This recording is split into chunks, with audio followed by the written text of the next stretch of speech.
अगर भाजपा वालों से आप करेंगे तो समाजवादी वाला कहेगा और समाजवादी वालों से कहेंगे तो भाजपा वाले ये जो सेना है वो देश ये आप जैसे लोग हैं ना जो वहाँ से पैकेट लेके आए होंगे आप सब मतलब सवाल पूछिए तो कितनी बड़ी बात। हाँ बोलिए, सवाल आपको सही करना चाहिए। आप सवाल सही करना। किसी तरह से हम लोग हमारे परिवार के लोगों ने हम लोगों को पढ़ाया लिखाया। जब पढ़ाया लिखाया तो इतिहास पढ़े हैं तो हजारों साल की गुलामी कैसे खत्म हो जाएगी। अब सच्चाई बोलूंगा तो चिटक लग जाएगी, कुछ लोगों को गाली, आपको भी गाली। अरे सुन लीजिए, कर लोगे बात करते हैं आप लोग, उठाइए ना आवाज, जाके अपने क्षेत्र में देखिए, पूरे उत्तर प्रदेश पूरे देश की बात शांत नहीं होगा। अरे नहीं भाई, दुश्मन है क्या वो? इनको टीआरपी लेने दीजिए और ऐसे पत्रकार उसमें घी डालते रहेंगे। कहाँ मर गए थे आप लोग? तब क्यों नहीं सवाल किया आप लोगों ने? तब कहाँ थे आप लोग? क्यों नहीं सवाल किया कि ब्राह्मण सभा क्यों बनी है? पहले ब्राह्मण सभा बनी है, उसके बाद जो है क्षत्रिय महासभा बनी, तब सवाल क्यों नहीं किए? आज सवाल कर रहे हैं यादव सेना पे। दलित हो गया, मेरे बोलते रहिए। जो मीडिया है, मीडिया जो है लोकतंत्र की चौथा स्तंभ है। बिल्कुल सर।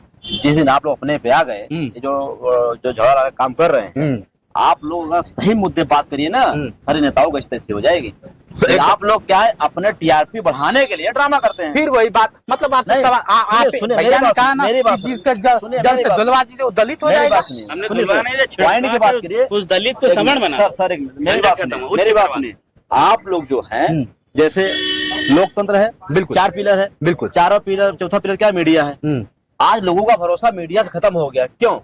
क्योंकि आप जिससे बैठे हैं, आपने एक बार भी सवाल नहीं किया, बेरोजगार पे नहीं सवाल किया, वर्तमान व्यवस्था पर आपने सवाल नहीं किया, संविधान खतर हो आपने उस पर बात नहीं किया।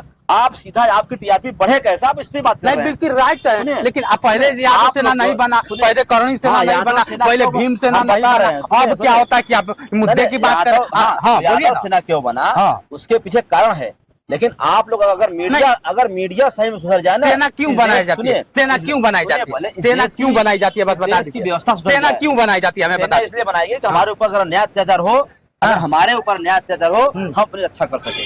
ठीक है, इसलिए जो है ये बनाया गया। लेकिन आप ये बताइए, लोकतंत्र चौथा पिलर है, बिल्कुल बोलते रहिए। अगर चौथा पिलर ढंग से हो जाए, अन्याय अत्याचार होगा ही नहीं। आप सही बातें दिखाइए ना, आप सही दिखाते नहीं। आप लोग जितने मीडिया है सही बात नहीं दिखाएंगे, बस उनको मैटर चाहिए कि हमारा मैटर बढ़े कहाँ से, लगे कहाँ से। गजब है।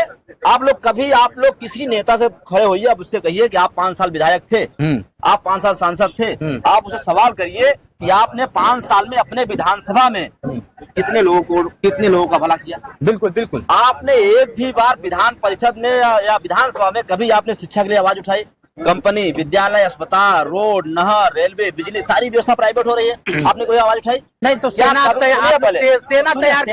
छोड़िए, सेना तैयार आपने क्या? आपने इन सवालों से कोई विधायक से पूछा आपने? भाई वो सवाल नहीं पूछेंगे, वो सवाल नहीं पूछेंगे। आप लोग, इनको यादव सेना से दिक्कत है, जैसे भाजपा को दिक्कत है, आप लोग सही, ब्राह्मणों को आप लोग सही सवाल करिए ना, आप लोग सही सवाल करते नहीं, आप लोग सही सवाल नहीं करते हैं। सुनिए, अब ब्राह्मणों को दिक्कत, गजब आदमी है, दिक्कत ब्राह्मणों की बात नहीं है। देखिए, जो सेना बना है यादव सेना, अभी आने वाले समय में आपको यादव सेना दिखेगा, पूरे देश में दिखेगा। एक उत्तर प्रदेश में नहीं, ये पूरे देश में दिखेगा, भारत के 31 राज्यों में दिखेगा। थल सेना, जल सेना, वायु सेना को मार दीजिएगा। देखिए, वो अलग की सेना है, उसकी बात अलग है, वो अलग मार दीजिएगा, देश की रक्षा करेगा। बात करने वाला बिल्कुल बिल्कुल। अरे अपना शब्द मेरे मुंह में डालने, बिल्कुल मार दीजिएगा। रक्षा कर लीजिए सेना, यही तो देश के, अगर भाजपा वालों से करेंगे तो समाजवादी वाला कहेगा और समाजवादी वालों से कहेंगे तो भाजपा वाले। जो सेना है वो देश यही सब होता है ना, वो देश के रक्षा। ये आप जैसे लोग हैं ना, जो वहाँ से पैकेट लेके आए होंगे, आप सब मतलब सवाल पूछिए तो पैकेट लेकर आप सोचिए कितनी बड़ी बात। हाँ बोलिए, सवाल आपको सही करना चाहिए। आप सवाल सही करना चाहिए, नहीं एकदम सही करें, नहीं करें सवाल पूछिए। आपको पूछना चाहिए कि सवाल नहीं पूछा क्या है, आप देश की सेना का सवाल उठा रहे हैं, देश की सेना। नहीं, गलत सवाल आप लड़ जाएंगे, मूर्खों जैसी बात कर रहे हैं। आप गलत सवाल सेना से लड़ रहे हैं, हम अपने अधिकार के लिए लड़ रहे हैं, समझे? वो देश के लेकिन आप देश की सेना से लड़ने की बात कर रहे हैं, इसका मतलब आप ट्रेंड होके आए हैं कि जाओ ऐसा सवाल पूछो विवाद। बाद में मतलब अरे तो एक मिनट, पहली बात तो पत्रकार को इतिहास की जानकारी होनी चाहिए। जिस सवाल, जैसे आपने सवाल किया रामजी लाल सुमन पे, रामजी लाल सुमन, अब सुन लीजिए पूरी बात, सुन लीजिए, वही तो पूरी बात सुनेगा तभी ना, बीच में सवाल करते रहेंगे तो कैसे? रामजी लाल सुमन ने बाबरनामा से पढ़ के बोला है, ठीक है। लेकिन वहीं पे एक इतिहासकार और हैं डॉक्टर पुलकित जैन, उन्होंने बताया कि जो है राणा सांगा ने बाबर को नहीं बुलाया था। तो आप सबसे पहले तो इतिहास पे उंगली उठाइए ना, जिन लोगों ने इतिहास लिखा है भाई। क्या गलत बोल दिया? अगर राम जी इतिहास की बात होती है तो शायद लड़ाई नहीं होती। इतिहास की जानकारी है तब तो बात करिए। सुन लीजिए मेरी बात, सुन लीजिए। अगर इतिहास की जानकारी है, घुमाइए नहीं, इतिहास की जानकारी है, डॉक्टर पुलकित जैन का जाके इतिहास पढ़ लीजिए और बाबरनामा पढ़ लीजिए, और दोनों में जमीन आसमान का फर्क है, ठीक है ना। दो तरह की अगर शिक्षा हमारे देश में होगी तो लोग भ्रमित तो होंगे ही। सबसे बड़ी चीज है, लोगों को भ्रमित किया जा रहा है। देखिए, जो हमारा मीडिया है, जो देश का चौथा स्तंभ है, इसको चाहिए कि खुद पढ़ के आना चाहिए। पुलकित जैन और बाबरनामा पढ़ लीजिए, उसके बाद आके सवाल करिए, सारे सवालों का आपका जवाब दिया जाएगा। बिल्कुल सही कह रहे हैं, लेकिन क्या होता है कि जिस तरह से इतिहास की आप लोग बात, तो इतिहास में तो सच्चाई लिखा है और इतिहास पढ़ता तो रामजी लाल सुमन ने सच्चाई तो बोली, वही तो बात हो रही है। अरे वही बात हो रही है। फिर लड़ाई तो फिर किस बात की? तो लड़ाई किस बात की? लड़ाई इस बात की है, लड़ाई किस बात जब तक वो बहुजन समाज इतिहास नहीं पढ़ा था तो अब जो कहते थे मान लेता था। जब उसने पढ़ लिया और वो जब सच वही पढ़ के बताने लगा, उसने कुछ किया नहीं, किताब के 2 पन्ने पलटा, उसने वो लाइन पढ़ के बता दी आपको, तो आपको तकलीफ हो गई, क्योंकि उसके पहले आप पूरे देश के रक्षक आप ही थे। लेकिन जब असलियत पता चली कि नहीं भैया, आपने की रक्षा करने के लिए आप उसको बुलाए थे और वही आपको ही खा गया। भाई देश में संविधान है, सबसे पहले अगर उन्होंने बोना था तो उस किताब पे उंगली उठनी चाहिए ना।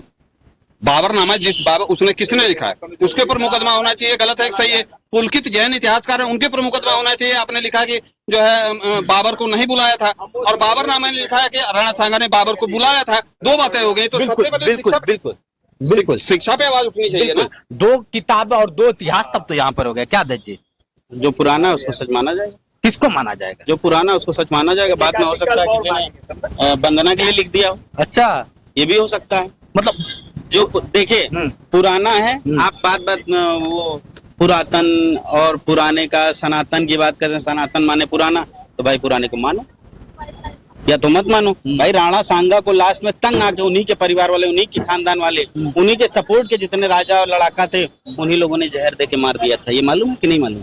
क्यों मारा था मालूम? क्यों मारा था? मैं राणा सांगा की वीरता पे बिल्कुल शक नहीं करता हूँ, लेकिन मैं इतना मानता हूँ कि बहादुर जरूर था लेकिन समझदार नहीं था। अगर वो समझदार होता तो समझदारी से लड़ता, अपने लोगों को मरवाता नहीं। न उसके लोग तंग आके उसी को जहर देते। उन्होंने सोचा कि अगर ये जिंदा रहेगा, ये बहादुर है, मानेगा नहीं, लड़ेगा और हम लोग मरते रहेंगे, हम लोग खत्म हो जाएंगे, इसलिए उन लोगों ने ही मार दिया उसको। तो लास्ट आपसे जिस तरह से अगर बात, हम बहादुरी पे नहीं शक कर रहे हैं, लेकिन लड़ाई समझदारी से किसी की बहादुरी पे कोई शक नहीं है, किसी की बहादुरी पे कोई शक नहीं है, लेकिन सबसे पहले उंगली उन पे उठनी चाहिए जिन्होंने इतिहास लिखा। बहुजन समाज पढ़ा लिखा नहीं था, लिखा किसने इतिहास? तो इतिहास से नहीं बोलेंगे तो कहां से बोलेंगे हम? अगर मान लीजिए आज हमें शिक्षा ग्रहण किए हैं तो कहां से बोलेंगे? इतिहास से ही तो बोलेंगे। तो इतिहास लिखा किसने? सबसे बड़ा दोषी तो इतिहासकार है जिसने गलत लिखा। उस पर क्यों नहीं उंगली उठा रहे आप लोग? सोचिए अब इन लोग के बातों से कितना सहमत इन लोगों की बातों में हम इतिहास से बात कर रहे हैं। हम अपनी तरफ से कुछ नहीं कर रहे। हम इतिहास में जो लिखा है, पुलकित जैन का इतिहास कुछ और बता रहा है, बाबरनामा कुछ और बता रहा है, तो सबसे पहले तो जाके उनपे करवाइए ना। गुमराह, चूंकि बहुजन समाज पढ़ा लिखा नहीं था, हमारे बाबा दादा पढ़े लिखे नहीं था, हम लोगों तो इतिहास लिखा ही नहीं, हम लोगों तो इतिहास के बारे में जानकारी नहीं। अब थोड़ा बहुत किसी तरह से हम लोग, हमारे परिवार के लोगों ने हम लोगों को पढ़ाया लिखाया। जब पढ़ाया लिखाया तो इतिहास में जो लिखा भैया वही तो हम जानते हैं। हमें क्या पता इतिहास में किसने लिखा, क्यों लिखा, गलत है कि सही है, तो उसमें चिटक क्यों लगती है? ठीक है, लेकिन हमला जिस तरह से बार बार बोला जा रहा है, हमले की बात करते हो लड़ाई तो इसी इतिहास भाई जला दो ना इतिहास, जला दो ना इतिहास। कितनी बार इतिहास जलाएगा, इसको भी जला दो ना। कह दो गलत है ये। अच्छा, हाँ और क्या कह दो, मैं गलत है इतिहास, बाबरनामा गलत लिखा है, क्यों जला? हाँ क्यों? बिल्कुल बिल्कुल। तो विवाद की बात तो यहाँ देश के जो है शिखर पे जो बैठे नेता हैं, अब नहीं कहना चाहता वो शब्द मैं, चूंकि मैं भी पत्रकार हूँ, आप जानते हैं, वो चीज नहीं कहना चाहता हूँ। विवाद का जड़ तो वो है, उस पर सवाल नहीं करेंगे आप लोग, उस पर सवाल नहीं करेंगे। असली जड़ नेता है। अब नेता तो ही है, असली जड़ तो नेता ही है। धर्म की राजनीति क्यों हो रही है? क्यों हो रही है धर्म राजनीति? शिक्षा पे बात नहीं करता कोई, बेरोजगारी पे बात नहीं करता कोई, महंगाई पे बात नहीं करता कोई भी पत्रकार सारा टीआरपी के लिए बात करता है। मैं आपकी बात नहीं कर रहा हूँ, हो सकता है आप भी टीआरपी के लिए बात करते हो, आप जानिए, लेकिन टीआरपी के लिए सारे यहाँ तक स्ट्रीम मीडिया, देश की सारी स्ट्रीम मीडिया जिस तरह से बिकी हुई है, मैं कह रहा हूँ, मैं यूट्यूबर हूँ, मैं कोई पत्रकार नहीं हूँ, ठीक है, जिस तरह बिकी हुई है और जिस तरह से देश में आग लगाने का काम कर रही है, नहीं कहना चाहिए, लेकिन फिर भी मजबूरी में कहना पड़ रहा है कि अगर यही कंडीशन है तो देश में गृह युद्ध करा देंगे ये नेता, बर्बाद कर देंगे देश को। इस पे बात नहीं करते आप लोग। बात करते हैं धर्म पे, बात करते हैं करणी सेना पे, बात करते हैं यादव सेना पे, बात करते हैं पासी सेना पे। अरे क्यों नहीं बनाएंगे भाई? अपने अपने समाज को हर आदमी शिक्षित करने के लिए लगा हुआ है। हर आदमी चाह रहा है कि मेरा समाज जो है सैकड़ों साल, हजारों साल से जो समाज पिछड़ा हुआ है उसको बाद में गुलाम था। किस तरह की गुलामी थी? कभी पढ़े हैं बहुजन समाज की गुलामी के बारे में? कभी पढ़े हैं पत्रकार महोदय? बोलिए ना, बोलिए। हम आपसे पूछ रहे हैं, मैं भी पत्रकार हूँ, मैं आपसे सवाल कर रहा हूँ, पढ़े हैं बहुजन समाज के बारे में? से पढ़े हैं। तो जो पढ़े हैं तो हजारों साल की गुलामी कैसे खत्म हो जाएगी? अब सच्चाई बोलूंगा तो चिटक लग जाएगी, कुछ लोगों को गाली, आपको भी गाली। अरे सुन लीजिए, आरक्षण पे किस तरह से जो है हमला हो रहा है। आज जितने भी प्रधान हैं, आज तक किसी यूट्यूब चैनल पर और किसी स्ट्रीम मीडिया पे मैंने नहीं देखा, जितने भी प्रधान हैं और प्रधान के पीछे एक प्रतिनिधि लगा हुआ है। काहे को प्रतिनिधि लगा भैया? करने दो ना। अगर ऐसी सीट पे अगर पासी या चमार या कोई दूसरी बिरादरी का प्रधान, तो क्यों नहीं करने देते उसको प्रधान? उसके पीछे प्रतिनिधि लगा है। अगर ब्लॉक पर उसके प्रतिनिधि लगा है, हमने तो यहाँ तक देखा कि विधायक के पीछे भी प्रतिनिधि लगा, विधायक भी। कहाँ रह गया आरक्षण? किसकी बात करते हो कि सैकड़ों साल की तुम वो गुलामी इतनी जल्दी कवर कर लोगे? बात करते हैं आप लोग, उठाइए ना आवाज, जाके अपने क्षेत्र में देखिए। पूरे उत्तर प्रदेश, पूरे देश की बात करता हूँ, पूरे देश की बात करता हूँ कि आरक्षण पे किस तरह से कब्जा है। करिए बात जाके। कोई पत्रकार बात नहीं करता, हिम्मत नहीं है, हिम्मत होनी चाहिए बात करने के लिए। अब देखिए करणी सेना और यादव क्यों नहीं, बिल्कुल टीआरपी है, लेने दीजिए। देख लीजिए, यादव सेना और करणी सेना दोनों में भिड़ंत होती रहती है और होती रहेगी। अब ये मामला अभी शांत नहीं होगा। अरे नहीं भाई, दुश्मन है क्या वो? इनको टीआरपी लेने दीजिए और ऐसे पत्रकार उसमें घी डालते रहेंगे। देखिए, अब इनसे सवाल कर दिए और सच्चाई अभी आपने देखा होगा। देखिए पत्रकार महोदय, एक चीज बता दूं, सबसे पहले अगर इतिहास पे बात करें तो इतिहास पढ़ के आया करिए, इतिहास के तथ्यों के बारे में जानकारी होनी चाहिए। बात यहाँ क्यों इतिहासों के लेकर लड़ाई हो रही है ना, तो सेना क्यों तैयार हो रही है? सेना इसलिए तैयार हो रही है, सुन लीजिए, सेना इसलिए तैयार हो रही है। हर आदमी, इससे पहले जब हमारी कोई सेना नहीं थी, यादव सेना नहीं थी, फला सेना, क्षत्रिय महासभा थी, ब्राह्मण महासभा थी, तब कहाँ मर गए थे आप लोग? तब क्यों नहीं सवाल किया आप लोगों ने? तब कहाँ थे आप लोग? क्यों नहीं सवाल किया कि ब्राह्मण सभा क्यों बनी है? इससे पहले, सबसे पहले ब्राह्मण सभा बनी है, उसके बाद जो है क्षत्रिय महासभा बनी, तब सवाल क्यों नहीं किए? आज सवाल कर रहे हो यादव सेना पे, आज सवाल कर रहे हो करनी सेना पे, आज सवाल कर रहे हो पासी सेना पे, क्या कर रहे हो सवाल? अच्छा क्या? इससे पहले कहाँ थे? इससे पहले पत्रकारिता नहीं करते थे क्या? इससे पहले क्यों नहीं किया? बिल्कुल बिल्कुल। अब देखिए भैया, इन लोग के बातों से कितना सहमत है, कमेंट करके बताइए। क्या वाकई करणी सेना यादव सेना का जिस तरह से महामुकाबला चल रहा है? बिल्कुल, बिल्कुल। तो अब इनके बातों से सोचिए, अब ये लोग कह रहे हैं कि ठेका ले रखा है। अब आप लोग बताइएगा कि वाकई करणी सेना यादव सेना की लड़ाई अभी तक चलेगी कि खत्म हो जाएगी, जैसे इन लोग की बातें चल रही है। आज के लिए इतना ही। बने रहे वीडियो के साथ, मैं हूँ जितेंद्र और आप देख रहे थे जोश एक्सप्रेस। नमस्कार।